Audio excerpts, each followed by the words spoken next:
So, you bought this $3,000 espresso machine? Well, great, good job. You must be an expert. Where's your grinder at? Oh. 5 most common espresso mistakes beginners make. I've personally made all of these.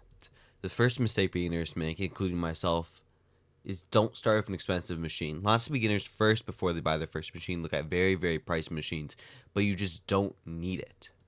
Despite what some might say, there is a good couple cheap ones you can start with. The Breville Bambino is the gold standard for beginners to use. It uses a thermocouple system that heats up into 3 seconds. I don't know what a thermocouple is either. It comes with a pressurized and non-pressurized basket as well, making it a versatile option for beginners to pick by a well-trusted brand.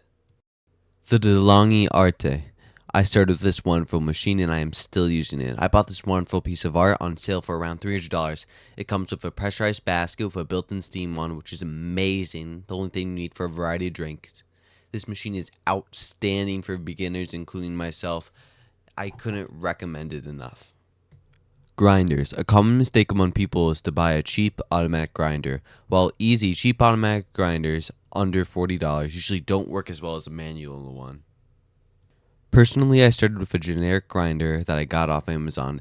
It worked wonderfully and I still use it to this day. For automatic grinders, I've recently ordered a Tuni G2 conical burr coffee grinder. Buying this $150 coffee grinder led to research that I personally had to do to make sure it was good and valuable for my money. I recommend you put into the research for what coffee grinder would be best for you and don't just buy the cheapest one you can find off AliExpress. The third mistake is don't jump right into the gear rabbit hole. It's inevitable that you'll end up buying better and better tools. When I started, before I knew it, I ended up filling my counter with random gear that I didn't even need. However, the only thing you really need to start making espresso is a decent distribution tool and a tamper. Everything else can wait until you're better. The bottomless portafilter. This is when you truly become a coffee expert.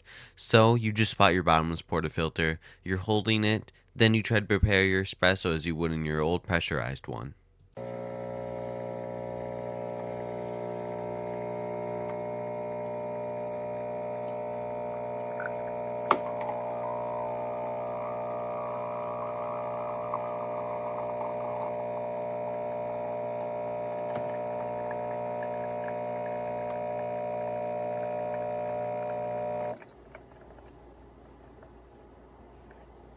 So the solution may be obvious for this, but just grind finer, like a lot finer. When you make the switch, the pressurized basket is much more forgiving, and the ideal fineness for it is a lot coarser. Personally, when I made the switch, I had to do 12 to 15 clicks grinder in order for it to not spray anywhere. I ended up using my entire bag of beans trying to dial into the shot. That was a really good last shot though. The last and the most important mistakes beginners make is, drumroll please, the coffee beans you buy. Many beginners will just buy coffee beans from the grocery store. However, these beans are old, burnt, and way too oily to make any sort of good espresso or crema. Coffee beans are good 7 days after roasting. After that, to about 3 weeks, they're ideal, and you can get away with about a month. Anything after, the beans aren't good and they're considered stale, and they won't produce a good taste either. However, many online companies such as Trade offer you to buy beans to roast as soon as you buy them, so they come fresh to your door and ready to use.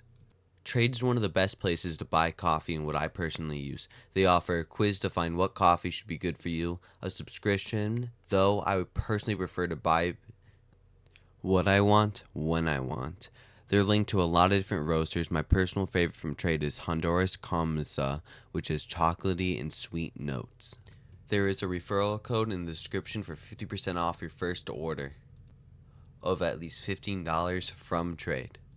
Other ways to get coffee that beginners often overlook is going to local coffee shops. Local coffee shops often sell beans for cheap and freshly roasted. That's all 5 common mistakes beginners make when they first start making espresso. I'm guilty of all of these personally, and I hope this video helped you a lot. Make sure to like, subscribe, and take advantage of your 50% off Trade for first time users in the description. Have a great day.